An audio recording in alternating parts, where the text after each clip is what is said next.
عندنا اخبار مهمه للزملكاويه. بقول لكم كل سنه وانتم طيبين. عندنا اخبار ساره طبعا، وعندنا اخبار ساره برضو، وعندنا تعليق على اكاذيب وقله ادب وسفاله ونصب علني. نبدا بالاخبار الحلوه الساره. بهني جماهير الزمالك بالتعاقد او انهاء الاتفاق مع الاستاذ ماجد سامي ومع ستانلي على انتقاله لمده عام، في عقد لمده عام قابل للبيع بدءا من هذا الموسم. بشكر طبعا ماجد سامي، وبشكر الاخ حازم اللي هو العضو المنتدب، وبشكر المدير الفني الواد دجله نواف، وبشكر ستانلي ووكلائه وكيله يحيى.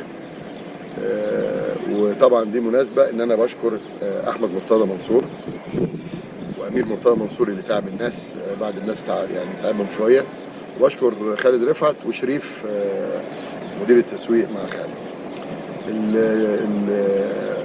البدايه كانت من احمد وشريف، ثم في زياره سريه لبلجيكا سافر امير مرتضى الزملكاوي المحترم مع خالد رفعت. انهوا الصفقه وهم راجعين النهارده ان شاء الله من بلجيكا، هيوصلوا مطار القاهره بالسلامه حوالي الساعه 8 بالليل.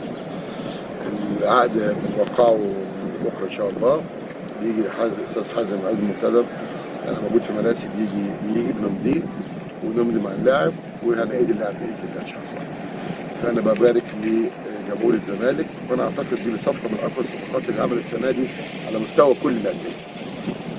يمكن احنا اللاعب واخدينه عشان الناس تبقى عارفه برضه، النادي خد حوالي 5 مليون جنيه بسعر البنك في السوق يعني دولار، واللاعب هياخد 400,000، يعني زي تقريبا الولد الهربان النصاب اسمه كوفي. ده الخبر الاولاني كويس.